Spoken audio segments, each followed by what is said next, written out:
Okay, welcome everybody. It's November 27th, 2025, Thanksgiving Day in the United States. And today, what we had programmed for today, if anybody from Kazakhstan or Kenya or the Kurdish area of Iraq would like to share with us anything about your country, we would all learn a lot by hearing from you.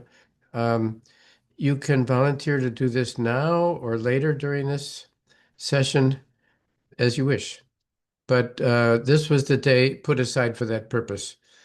Mm, I'll wait for a few seconds to see if somebody comes forward. Um, I think Shuan Kader wanted to do this at one point. I know that schedules become complicated. Okay, well, you're welcome to come later with these explanations of parts of the world that many of us know very little about.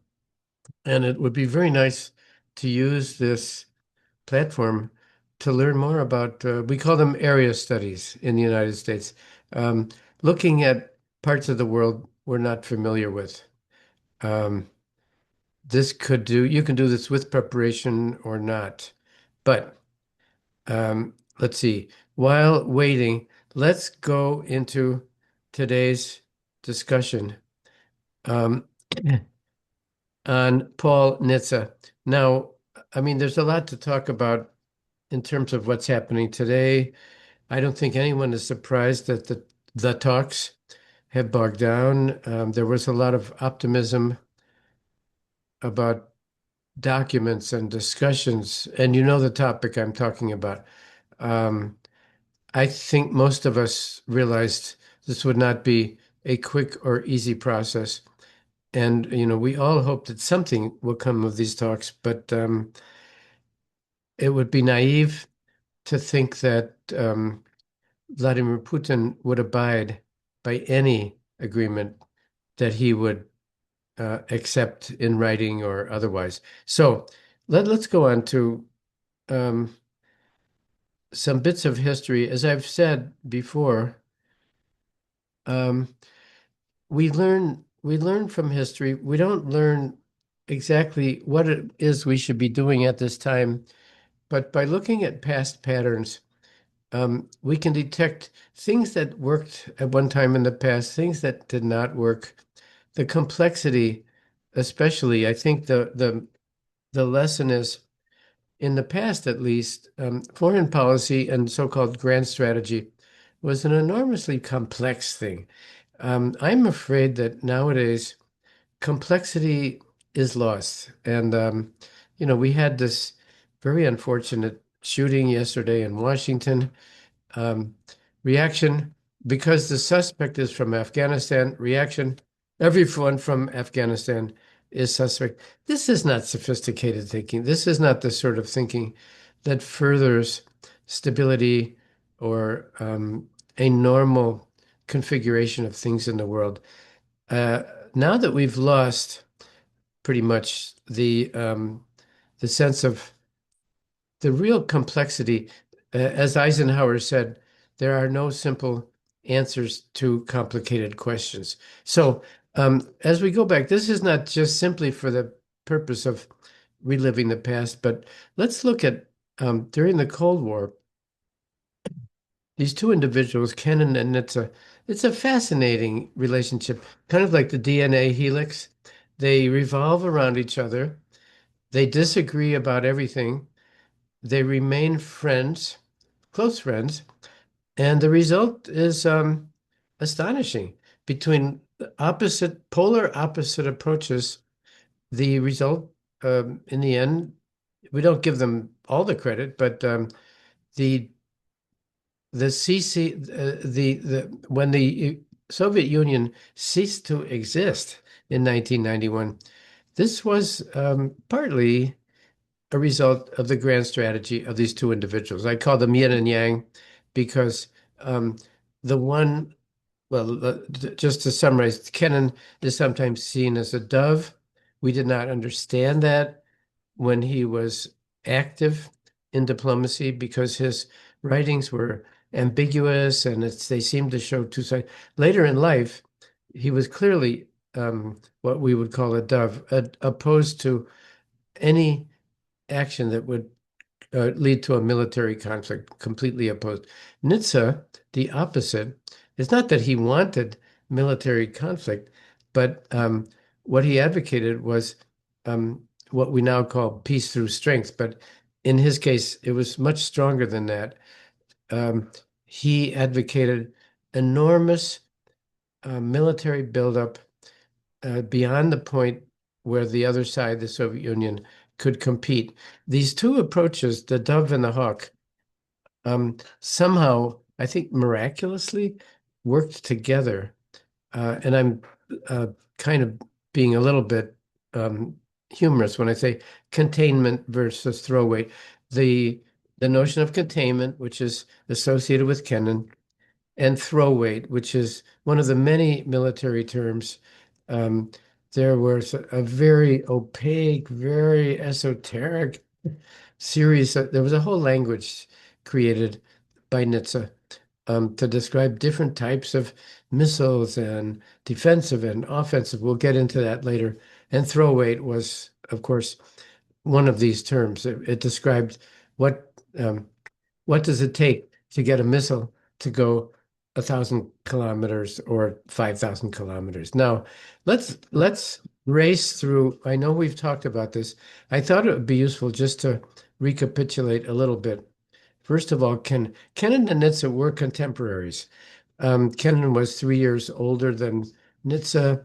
He lived to be 101. Nitze, same generation. He didn't make it to 101, but he also had a very long life. And these two individuals interacted. They disagreed about everything, and at the same time maintained a very vibrant friendship. And they had great trust in each other. I know we've talked about this before. I thought it would be helpful just to review what was it that inspired Kennan. This book, this novel by Thomas Mann, Buddenbrooks, describing an eminent family reaching a zenith of achievement commercially and socially in their society, and then later in decline. And he was fascinated with this idea of greatness in decline. We know that the other book which moved him very much was the um, the Decline and Fall of the Roman Empire, um, which from this is an 18th century book. Kennan read it in the 1940s, chastised the contumacy. We talked about this before.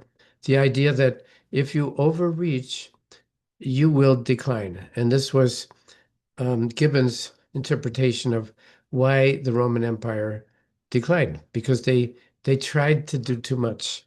They went too far, overreach. And this very much influenced Kennan's thinking about how to properly conduct a nation's interests during the Cold War. We've talked about the long telegram, 5,363 were maybe one of the longest diplomatic telegrams ever sent. And as I mentioned, this word containment, I only find it once, maybe twice in the entire cable. It's all declassified now. You can read it is on your Google Classroom.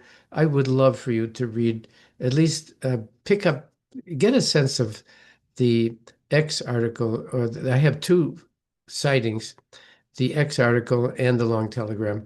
If you look under Kennan, K for Kennan, under library in your Google Classroom, you'll find it. Have a look. You don't have to read the whole thing. But here we see a description of Stalin's Soviet Union, which is startlingly relevant today.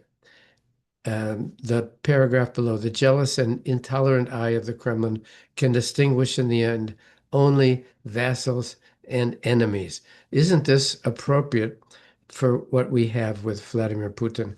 Now, Kennan, while he wasn't really comfortable as an American, he saw America as a country that had become vulgar, that had lost the value of self-independence, He had kind of a fantasy of what America had been before his birth. But here's an important message. To avoid destruction, the United States need only measure up to its own best traditions and prove itself worthy of preservation as a great nation. Kennan was a very neurotic person. He was very divided. Nitze was the opposite. Nitze was straight on. Kennan had mixed feelings about the American culture, the commercialism, and yet here he says it, great nation. And he spent his professional life doing all he could to preserve and to further the aspirations of the American nation. Now, Kennan's Long Telegram, 1946, the X article, which was basically the Long Telegram printed in the journal America Foreign Affairs. Everybody knew that X was Kennan, um, resulted in, when Truman became president, the Truman Doctrine. Now, the Truman Doctrine was belligerent. It came out of a document called NSC 68, which was drafted by Paul Nitze. And the Truman Doctrine advocated um, extreme confrontation with the Soviet Union, and in particular, after having taken Bulgaria, Romania, Poland, and the other countries of the Warsaw, later called the Warsaw Pact, there remained Greece and Turkey, which was both countries were unstable. We didn't quite know was Stalin going to try to make a grab for these two countries, and Kennan, rather, that is Truman, in the Truman Doctrine said, if you even try to get involved in Turkey and Greece, there will be war. This was the Truman Doctrine, very belligerent. Kennan was furious. This was not at all what he had in mind when he used the term containment. We talked earlier about Kennan's psychological problems. He was he articulated the distinction between civilization and eros. Eros, the libido, the instincts, the animal instincts, and civilization, which took human beings into a better state of social organization. And he saw his own struggle and the struggle of many cultures and nations as a struggle between these opposites. We're going to talk about opposites a lot later when we get to Nitze.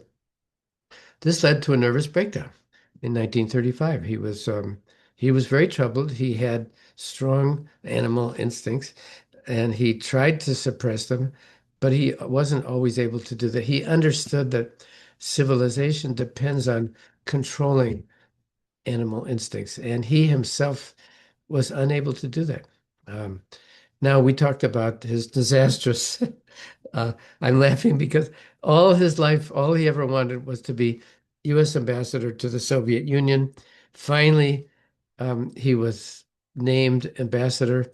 He lasted 6 months until he got to the Tempelhof airport in Berlin on his way home on a routine visit back to Washington. Again, um, the journalist asks, "Oh, what's it like in the Soviet Union?" And Kennan extremely stupidly and self-destructively said, "Well, it's kind of like Nazis Germany." And immediately, Stalin went ballistic, as we say, and PNG'd him. We use the word PNG as a verb in persona non grata. He said, "Your export, we won't have you." So Kennan reached the zenith of his career, 1952, but he blew it and he got himself kicked out of the Soviet Union. We talked about Kennan as a gardener. This is a Kennan quote. We must be gardeners, not mechanics, in our approach to world affairs. This is, both of these individuals, Kennan and Nitze, had tremendous wisdom. They both had drawbacks and flaws and defects, but both of them came with marvelous conceptions on how to conduct this thing we call grand strategy. I'm not sure they saw themselves as practitioners of grand strategy. We say that more in retrospect because they had a vision that took the Western countries um, into their greatest period, 1991, when there was no longer a bipolar world. It was I think it was Charles Krauthammer who said this is a unipolar moment. Charles Krauthammer, a controversial commentator, but um, a very interesting commentator. He died 6, 7 years ago. We must be gardeners. In other words, um, proceed, plant the seeds, do what you can. Don't worry about how this will affect you tomorrow or the next day. Just do the right thing and let it go. Have faith. Have faith that the garden will grow. And we know that Kennan was very emotionally moved when he visited Chekhov's garden in Melikhovo. I've never been there. It's a beautiful, luxurious garden with flowers and plants and green, which Chekhov planted, knowing that he would not live to see it, because he knew, as a medical doctor, that his life would be very short. Kennan found this tremendously inspiring. Now, was Kennan a realist? When the biography came out in 2011, there were at least a dozen fascinating articles. There was Louis Menon of the New Yorker, Kissinger, many others wrote reviews of this marvelous biography, one of the best works of literature biography of that decade. And interestingly to me, most of the commentators um, saw Kennan as a realist, as a realist. I'm not sure Kennan himself would have accepted it. Realist sometimes means um, willingness to go into conflict, or the ability, peace through strength, be strong, understand the foibles of the other side, and realism as opposed to idealism, which has an element of morality and ethics. I disagree. I don't think Kennan was really a realist, but there's a whole literature of articles that came out in 2011 reviewing the biography of John Lewis Gaddis. Was he a hawk? Was he a dove? We know from his later statements, he made very strong statements in the 1970s, very opposed to the U.S. intervention in Vietnam. And by the way, in the 1990s, opposed to NATO enlargement. When I say that, I know this creates um, an emotion in most of us. We must remember that in the 1990s, Putin was not there. We had 1991, the Soviet Union ceased to exist. They had a very rough decade in the 1990s. Their economy went very badly. I think Jeffrey Sachs we can talk about that another time. Jeffrey Sachs went to Russia and said, you must have a cold bath. You must go capitalist tomorrow, no transition, and thereby really destroying the Russian economy. Um, when Kennan and also Nitze opposed NATO enlargement, we should understand the context. Russia in 1991, 1994 was not yet an aggressive country. There seemed at that time to be hope of it becoming a democratic country. Yeltsin took it somewhat in that direction, but then we know what happened later.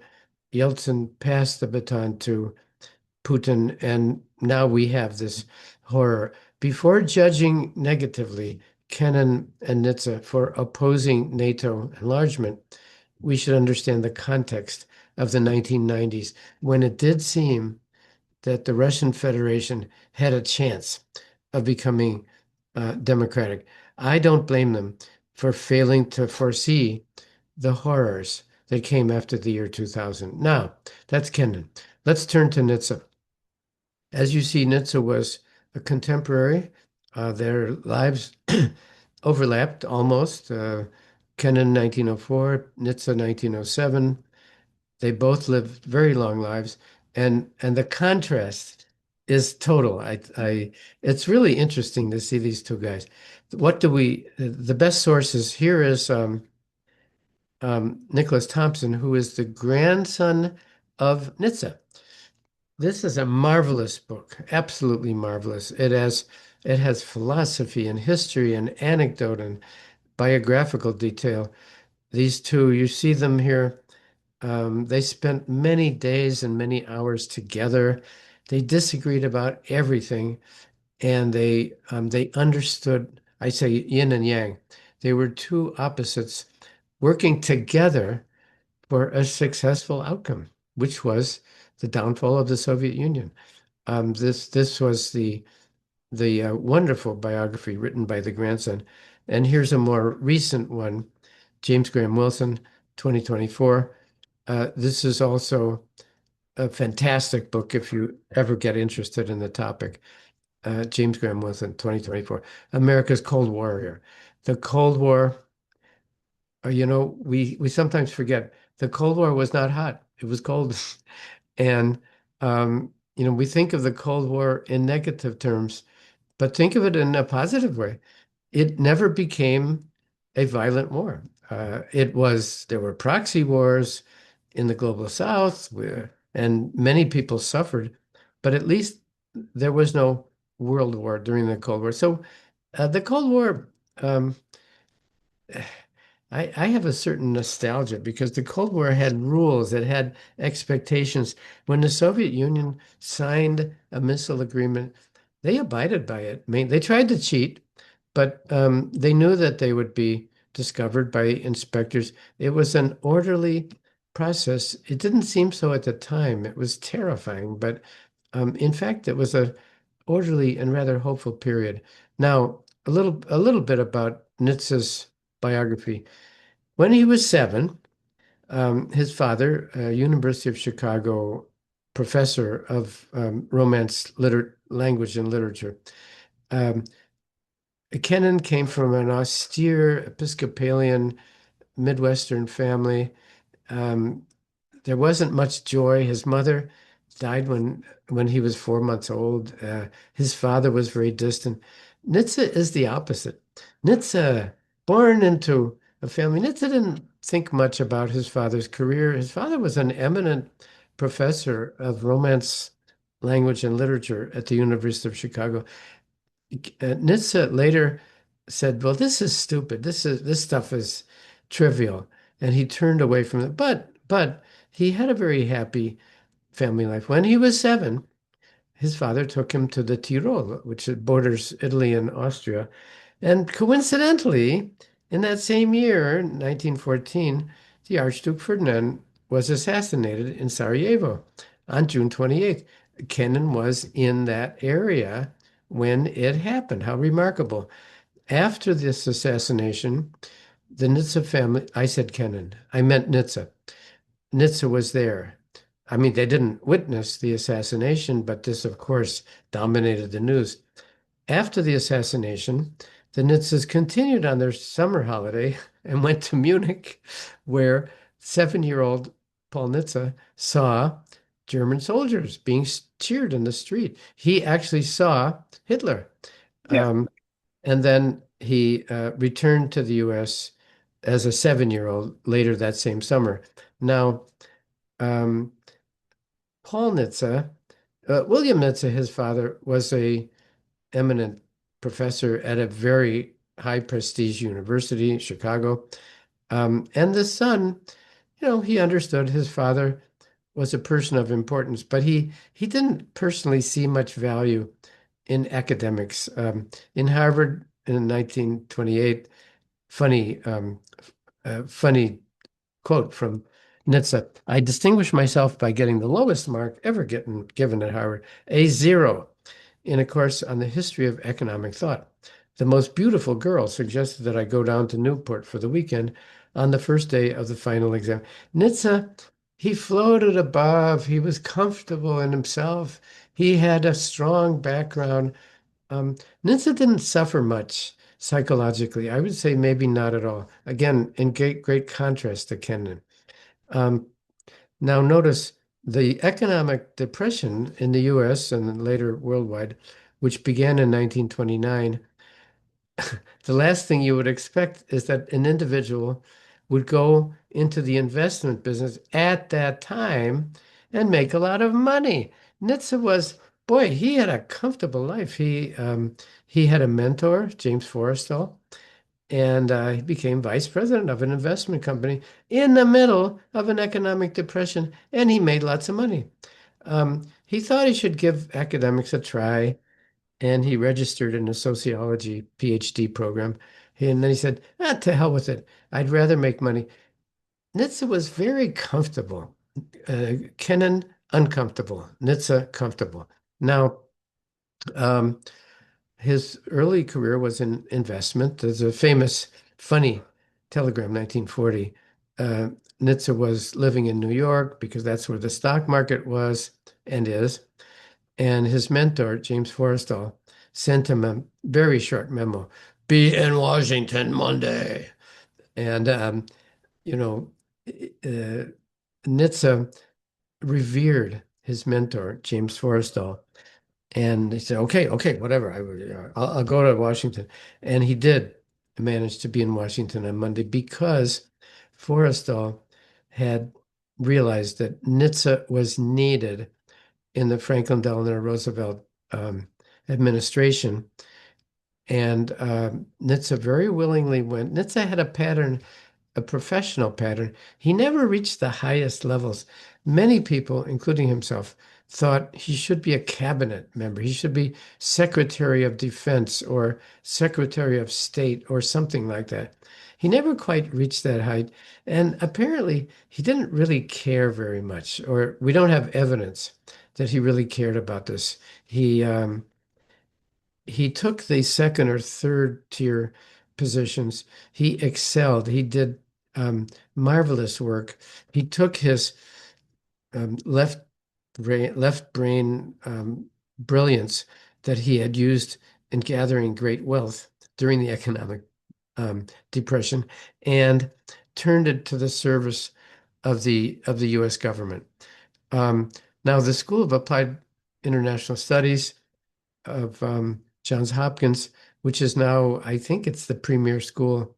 I was there yesterday, actually, with a Ukrainian student. There are three Ukrainians there at this time. It's now a school for the study of foreign policy. When Nitze created it, it was the Nitze School. I mean, there's a building in Washington called the Nitze Building.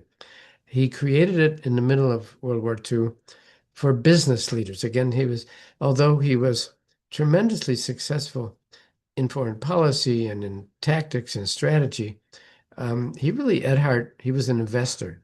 So he created this, and he had lots of money. So he started this School of Applied International Studies, Advanced International Studies, now absorbed by a greater entity, um, and now has an enormously big and gorgeous building, thanks to Mayor Bloomberg, who gave all the money um, to Johns Hopkins. Johns Hopkins is in Baltimore, but the SICE is now in Washington. Anyway, it was created with Christian Herter, his partner, his colleague, in 1953 for business leaders. It later became the major center for foreign policy and gives only graduate degrees. Um, Now, at the time, Americans, they were a Democrat, they were Republican. In the good old, I'm so nostalgic for this. Between Democrats and Republicans, they spoke with each other, they differed, they argued, but it was a productive. We don't have that now. We have polar opposites, obvious to everybody on this call. It's a terrible tragedy. Back, um, and I am nostalgic for this earlier period when whether you were a Democrat or a Republican, it didn't matter so much. And in fact, Nitze changed. We'll see a little bit here later. He was a registered Democrat, but he worked for administrations of both parties. He went very easily from one to the other. And he worked for JFK, Johnson, Nixon, Reagan. Fascinating that it was possible at that time to be able to straddle political parties. Now, World War II. At first, Nitze was opposed to the U.S. entering the war, but Nitze was a very agile intellect. It's not that he sold out or compromised his principles. He thought that the U.S. should not enter World War II, but later, when it did, he became a very effective lieutenant, a very effective servant of the state in seeing to it that the U.S. had the greatest chance of success in this war. Um, in 1950, there was a global relief program basically conceived by Nitze. Um, After World War II, we see the same names here that we saw when we were talking about Kennan. These were Dean Acheson, by the way, has a long autobiography, which I read recently. It's very funny. It's very detailed. And Dean Acheson was one of the great secretaries of state um, in the days when all diplomats in America were Caucasian men from um, prestigious Ivy League schools. We're beyond that. I'm so glad we've matured beyond that. But in those days, given the narrow population selection that they had, Dean Acheson was really one of the best. He was great. He was suspected by the right wing of being a left wing plant. Yeah, but he really transcended all of that. Now, this is really fascinating. In 1950, Kennan, they didn't know what to do with Kennan when he was kicked out of the Soviet Union in 1952. So they created a job for him. Um, um, and this goes both before and after his short stay in the Soviet Union. Truman created a a bureau called Policy and Planning. It still exists. It was created for George Kennan, George F. Kennan. And it was a little think tank within the State Department. It was actually a way of getting Kennan out of the way because he was annoying everybody and he was nagging and alienating people. So they said, you're very important. You're very knowledgeable. You're very capable. I'm going to put you in this thing called the Policy and Planning staff. What's fascinating is um, Kennan and Nitze worked together in the 1940s, in the late 1940s. As I said, they disagreed about everything. When it came time for Kennan to leave his job as director of policy and planning, they said, who do you recommend to follow you? And he said, Paul Nitze, the least likely person you would think because they disagree. But Kennan understood yin and yang, Kennan the dove, Nitze the hawk. There's something about Kennan that that um, he he he had an intuition that Nitze, they were friendly. They weren't bosom friend. They weren't very friendly, but they were very mutually respectful. And they met many times. They spent lots of time together. I'm sure they argued very cordially and looked at different sides of a program. Now, this document, the NSC 68, drafted by Nitze in 1950, was the articulation of what we now call the Truman Doctrine. Um, when we look today at President Trump calling on NATO countries to spend 3% of their GDP, maybe even 5% for defense, NSC 68, 15% of GDP was advocated in this document, secret at the time, but now you've got it on your Google Classroom and have a look at NSC 68. These two documents, the long telegram and NSC 68, I would love it if you would just dip into these, just get a sense of them. They are opposites. The long telegram is very reflective, it's philosophical, it's sociological, It tries to examine the crazy mentality of the Kremlin. It advocates America staying true to its own traditions and values. It's very ethical and moral. NSC 68, quite the opposite. NSC 68 says the only way to conduct ourselves in this Cold War, we need to arm ourselves and we need to be militarily superior to the other side. Never mind the psychology, the ethics, and all of it. Um, Now, if you put these two opposites together, you get a policy. Um, this is Nitze again. Deterrent. No, diplomacy, never mind. The Soviets, you can't talk to them. You can't trust them. Just create deterrence. And Nitze was responsible, or he was the inspiration for the enormous weapons buildup. Very controversial today. Should we have been having more and more and more nuclear weapons? You can question that, but Nitze was the individual who explained why it should be done. He was very pessimistic about the USSR. He did not believe in the 1950s that anything good could come of that. Kennan was. Kennan said, just plant your garden. It'll be okay. Um, Nitze was much more pragmatic in a way. He just said, the USSR, there's no hope. Just out, become stronger than they are and make sure they know how strong you are. He believed in nuclear superiority. He also believed in conventional, the CFE, the Conventional Forces of Europe Agreement in the 80s. This was partly Nitze, who said, we need more tanks, we need more missiles, we need more, um, and more troops. And it was simply a matter of increasing military might, which, again, you can judge this as you will, but there's no doubt that this did precipitate the decline of the Soviet Union in 1989, 1991. Um, Kennan opposed everything that he said, but they remained friends. Now, during the Kennedy administration, Nitze, he was kind of invisible in the background. Kennan was always, everybody saw him. He was there. He was making speeches. He was ambassador to the Soviet Union.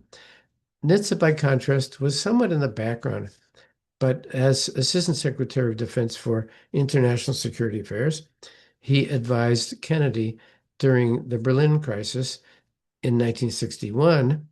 In 1962, he did the same on the Cuban Missile Crisis. We don't know exactly what he advised Kennedy to do. The Cuban Missile Crisis, we've talked about it. It was terrifying. It turned out that Kennedy did the right thing. Khrushchev considered Kennedy a young, unqualified, mediocre young guy. He was wrong. um, Khrushchev was wrong, but Kennedy somehow, well, and Khrushchev, they somehow found their way out of this terrible conflict. This would have been the destruction of the human race, possibly. Nitze was at Kennedy's side. Now, as I said, he drifted very easily from political parties under Johnson and Nixon. He had these various positions. Assistant Secretary of the Navy. I think Forrestal was the secretary, his mentor. Um, he was a Deputy Secretary of Defense. Um, sought these various different agreements, anti-ballistic missile treaties. Nitze was very, very, very involved in this. He said he didn't really have much use for diplomacy, but he certainly did it. I'm not sure he was the one conveying the messages, but he was the one in great detail determining what types of weapons and exactly their capacity. And there was a whole vocabulary created, MERVs and ICMs and BICMs, and it was very arcane. Very few people understood the language. Let me get to, um, I want to jump ahead. Yes, later at a later point, I remember sitting in a room once where Nitze was briefing the press. This would be during the INF negotiations, Intermediate Range Nuclear Force, 1988. And there was Tom Friedman, who at the time was just a journalist covering military affairs. And these words at the bottom, the ASAT, the ABM, the BMD, the throw weight, the SICM, BICM. I remember that session as an hour when I did not understand a single word of what was going. The technical depth of what, and Nitze was doing this without notes. He was briefing 15 journalists. As I remember, they were sitting on the floor very informally, and he was updating them on how these negotiations were going. And I remember thinking, does anybody understand this stuff? The journalists did because they were specialized in following this type of negotiation. 1974, Watergate. Nitze was involved in the SALT talks, strategic arms limitation talks, the anti-ballistic missile treaty of 1974.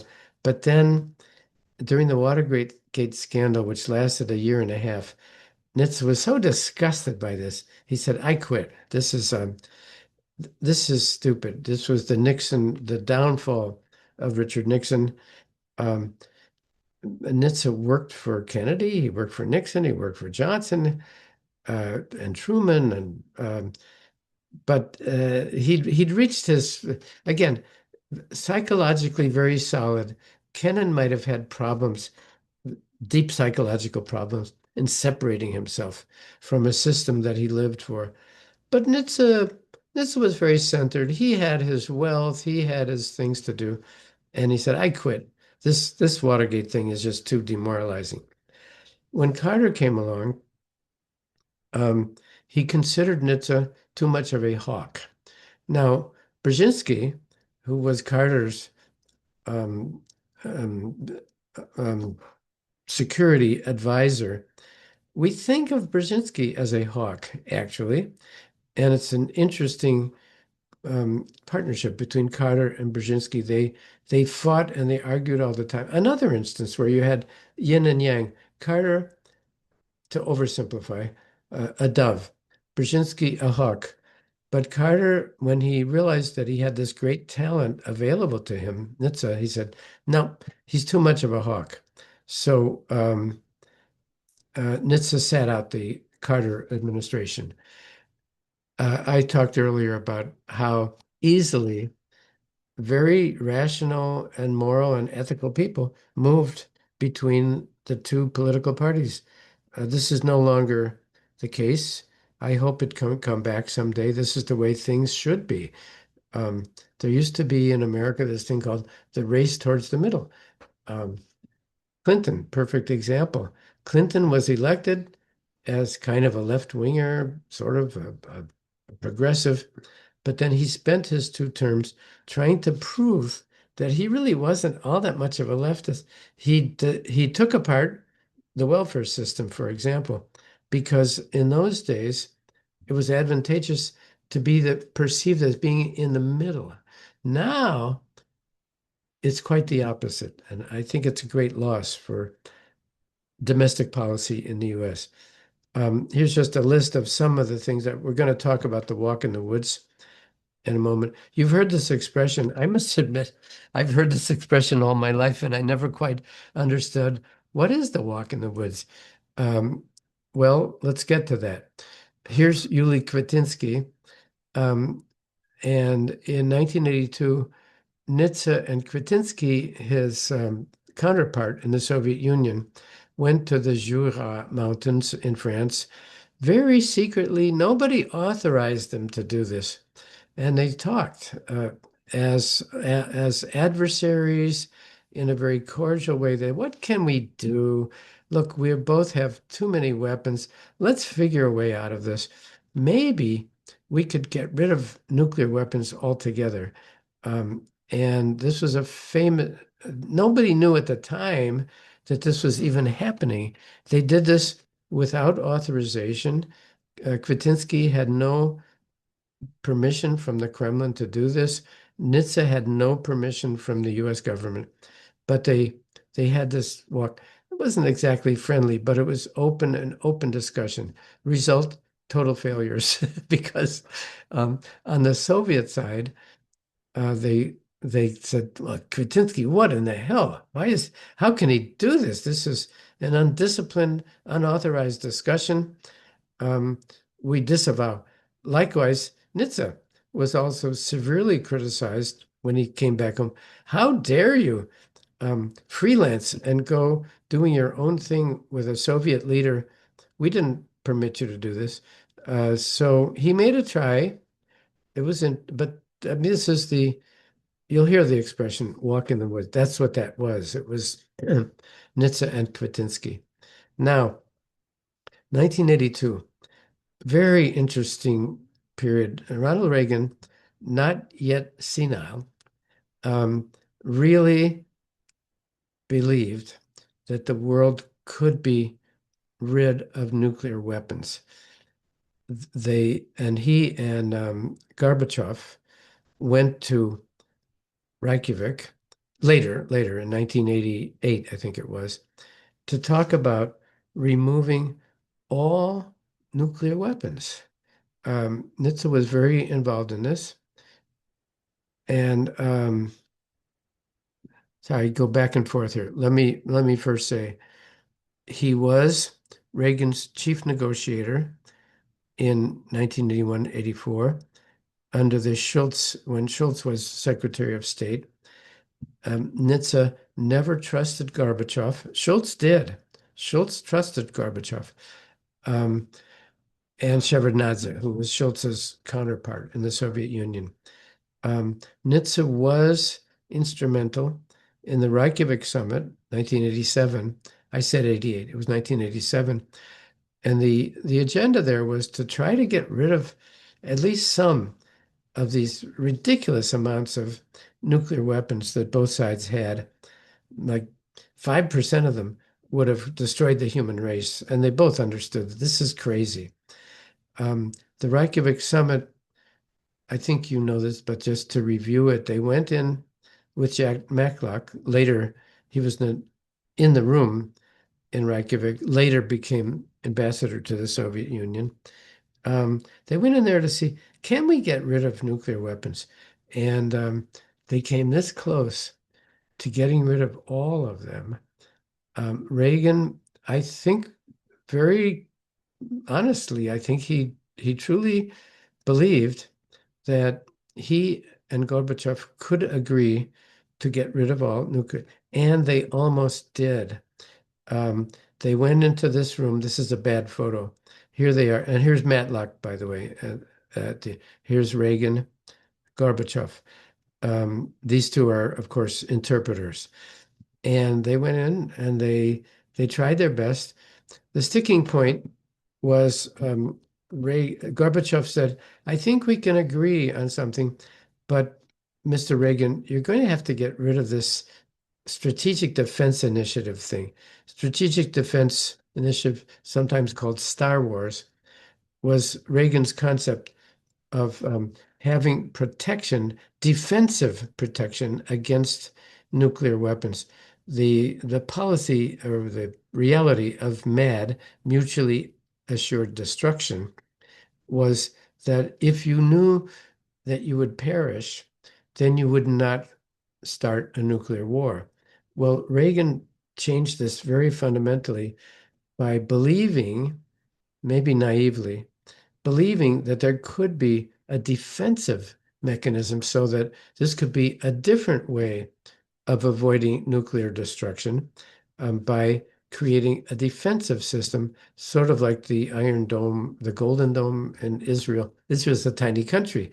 You can you can do this when you have limited territory, but in a country as vast as the U.S., um, Trump has revived this idea of maybe having some sort of defensive.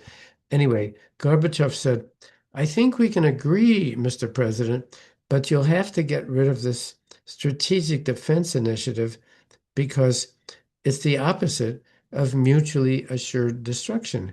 Mad is what has kept us alive all these decades. You are proposing to get rid of that and have instead a defensive. And Reagan said to Gorbachev, I'll tell you what, permit us to develop this technology and we will share it with you. Did he really mean that? We don't know. We don't. He just said that. And they they came this close. I later a week later, I spent some time with Jack Matlock because he came to Denmark where I was posted. Matlock told me, "Do you understand how close we came?" And then this famous picture where they're coming out of the room very disappointed because they could not agree. Gorbachev said, "We will have a a nuclear agreement to begin to disarm our sides, both sides of nuclear weapons, as long as you give up SDI." Reagan said no, and that was the end. It was a failed endeavor.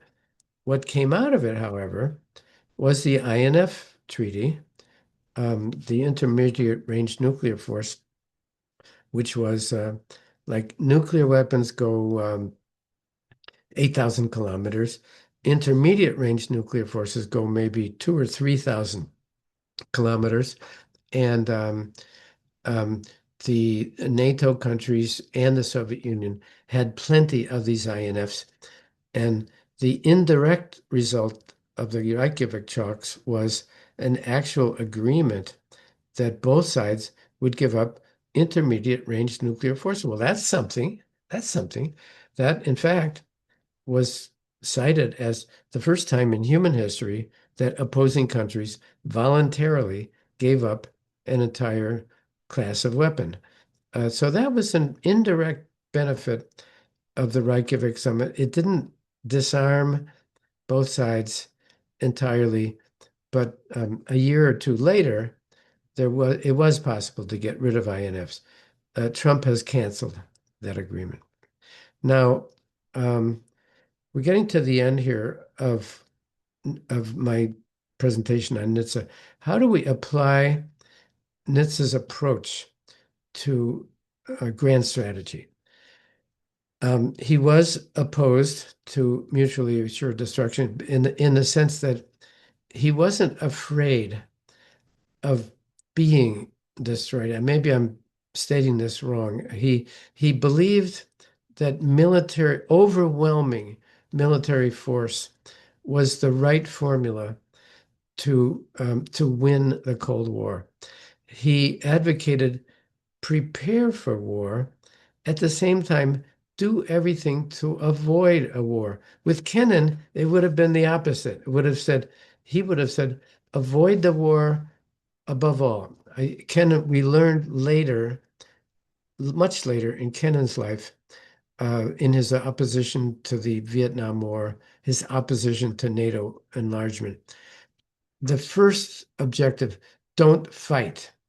Um, with Nitze, it was kind of the opposite. It was get ready to fight, and by doing so, try to avoid fighting.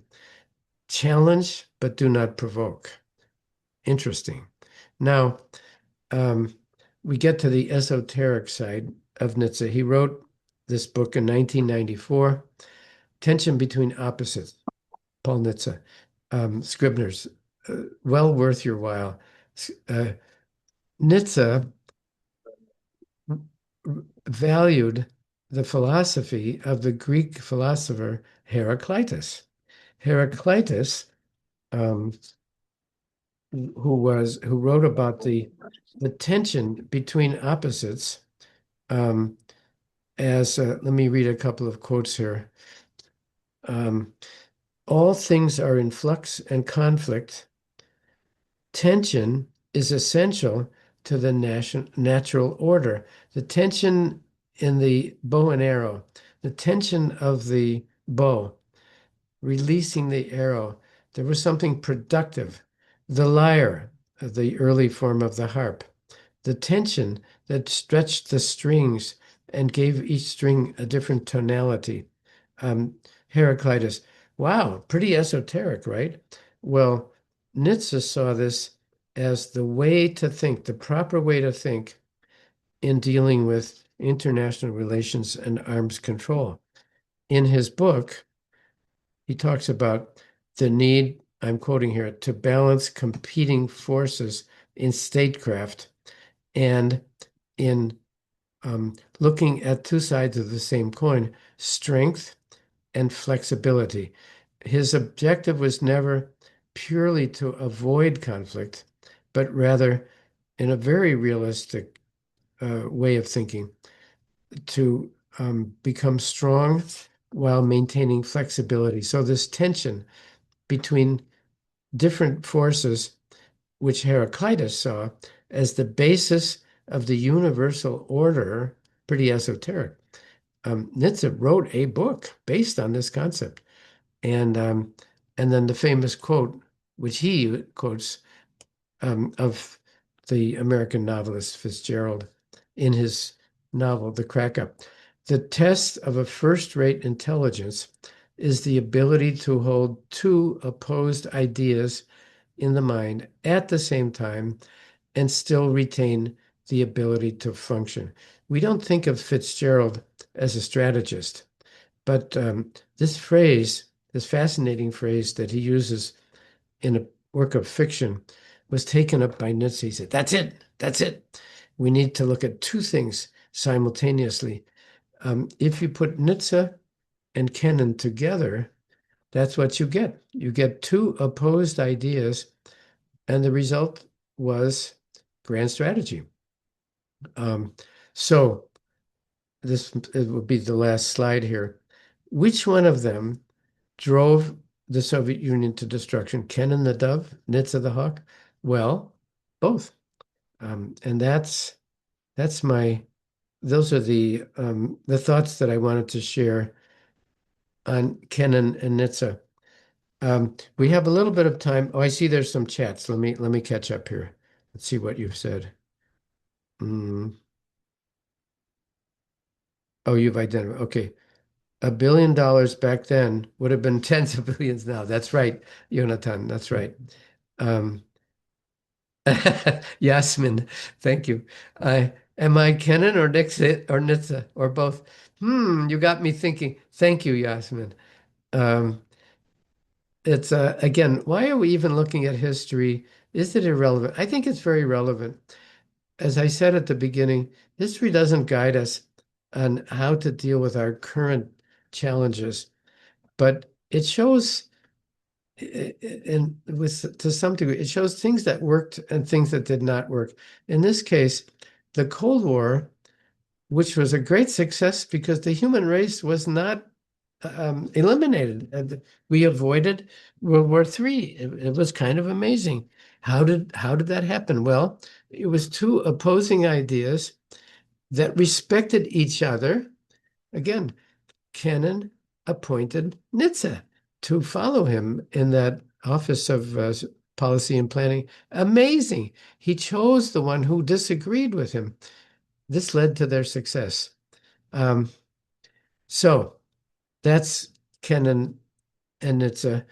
Let me, if anyone, as I invited at the beginnings, not everybody was present. If somebody wants to offer some words on um, the country that you live in, and they would like to share with us some sense of what it's like to live in the Kurdish area of Iraq or Kazakhstan or Kenya, I invite you to do that. That said, let me end by looking forward a little bit and what's coming up in the next few meetings. Um, it seems that there are 20 or 25 people interested in pursuing in January and February um, propaganda, public diplomacy, strategic communications, um, FIMI, foreign information and malicious interference. This is a really important topic in an age of artificial intelligence and the malicious use of information to almost as hard power. And we see the Russian Federation using this to an outrageous degree. Um, I, I I have posted, and you'll find on your, I think yesterday, I posted my own, it's sort of my article, but I took this from a Ukrainian website. It's amazing how the Russian Federation now has taken wholesale Nazi propaganda. And all they've done is change the language. The images are the same. It's shocking. Um, we're going to have a look at that and with an eye of with a view of maybe doing something about it. I think everybody on this call, Africans and Kazakhs and Ukrainians and others, um, we're losing the fight in capturing the attention of the world with actual facts. We're losing, absolutely losing. The lies, the distortions are taking over. We saw there was a coup d'etat yesterday. The Africans will have noticed this in Guinea-Bissau following an election. That would be the seventh coup d'etat in West and Central Africa. This is very alarming, and we know that the Russian Federation is behind a lot of this, not all of it. Um, this is very troubling, and we could gain a greater understanding of the history of propaganda, of public diplomacy, of malicious information, and maybe do something about it as a group.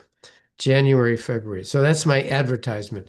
We seem to have 2025. I just want to make clear anybody is welcome. Anybody. We'll meet every Monday at 10 o'clock with a speaker, sometimes just discussions amongst ourselves to look at this aspect of communication, both malicious and productive forms of communication. Our lives depend on it. So that's for January, February. In the short run, next Monday, John Arquilla, who's a professor at the Graduate Naval Institute in California, and who is an academic strategist. He spent his whole life developing strategy. He's a great speaker, and I commend him to you. We'll have him Monday. And then the one and only, the great Sir Lawrence Friedman will join us next Thursday. He was quoted in yesterday's Washington Post um, with a statement about the likelihood today of Putin actually joining any sort of agreement, um, quite pessimistic. Um, Lawrence Friedman, a realist, I would say the world expert on strategy, the book called Strategy, which he wrote. And then um, the following Monday, Angela Stent, professor at Georgetown, and for many decades, one of the leading scholars of the Central Europe, Soviet Union, Russian Federation. She's the one people often turn to.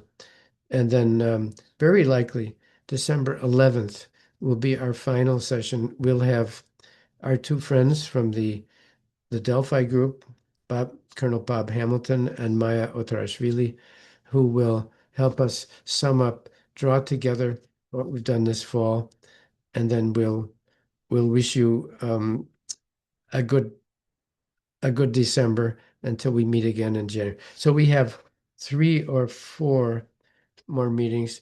I encourage everybody, just have a look at the Canon cable. You'll see it under K in the library, the long telegram, and the Nitze NSC 68 under N, NSC 68. Um, for those of you wanting to do a final paper, I've received a few. They're outstanding. They're wonderful. You've been great at looking at the examples. Everything you need is on Google Classroom. If you look at the table of contents in the section above, you will see a summary of everything on that site. And there are many examples there that you can go by. The ICS, the Integrated Country Strategy. It's amazing that the US government is making available to the public with 3 years, we never share an ICS when it's being drafted or the year that it's implemented or the year after. But if it's 3 years old, it's up on the website. You can use these as models, as Nazar did for the Ukraine embassy in Botswana. Fantastic. Um, and again, it's not that I'm trying to make it too easy for you, but here you have a model to go by. Sometimes just the exercise of following a model actually develops a skill. I think that's it for today, folks. I hope you'll stay with, oh, here we go. Oh, I think that shows the irrelevance of the G20. Oh my gosh. Oh, the US not attending the G20 in South Africa. My opinion? I don't know if my opinion matters much. I'm dismayed. I'm scandalized. Why? How in the world? Because why? Because South Africa did something to offend the president? I mean, um, countries will always differ. They will always behave in a way that's not pleasing to other countries. But for God's sake, as Churchill said, better to jaw than to war. Always better to talk. The G20, my goodness. Thank you, Yafet and Jonathan. Let's see. Yeah, but do you think the rest of the states which attended irrelevant? No, absolutely not. Should we call it the G19? It's very relevant. There are different forms of discussions. There's the G7, used to be the G8. There's the G20. There's the OECD. There are all these different formats. It's always good for individuals representing countries to get together to compare their ways of thinking. It reduces conflict, it reduces misunderstanding, which is a major cause of conflict. How do you remove misunderstanding? You talk. Talking is always good. To boycott the G20, I can't imagine how that could be justified. Let's see, Jonathan, I didn't say that, but a bunch of states, some of them the BRICS present here, definitely not a global relevant meeting. Thank you, Jonathan. Um, and Jonathan and Yafet are having a dialogue here. Um, yes, there are 200, almost 200 countries. To pick 20, does that represent the whole world population? No, no, but it's something. It's something. It's better for 20 countries to talk than for nobody. The United Nations has become very dispersed. It has very little authority. It's all we've got, folks. The United Nations hasn't had much success in reducing conflict. The Blue Helmets are there in the Eastern DRC. Did they reduce the conflict? No. But um, it's always worth it to give it a try, to talk, to try to do something to reduce conflict. The level of conflict in the world now is just unacceptable. Trump states that South Africa would not be well. Yes, I saw that, Nazar. I think it was yesterday. Trump said, when I host the G20, I will not invite South Africa. Ridiculous. Absolutely. It doesn't even merit discussion. South Africa has done some annoying things. They have had military naval exercises with the Russian Federation. I don't like that, but you can't stop talking. You've got to at least be in a room discussing. I didn't like what you did. Now you tell me. Of course, it's better to discuss.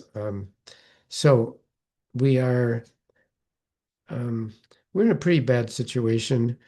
I, I don't know whether to be optimistic. Hopeful. I'm hopeful that we can get through this terrible built-in conflict that we have domestically in the US, internationally, obviously in Eastern Europe, Russia, Ukraine, um, the terrible conflicts in Sudan, South Sudan, DRC, Ecuador, Venezuela. It's terrible. Um, I think if I don't see an easy solution, but if we stop talking, it's guaranteed failure. I think I think I would put it that way. I thank you, everybody. I think we'll say goodbye for today.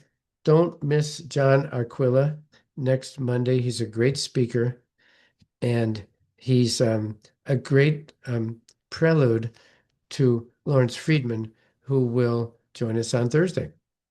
Thanks, everybody.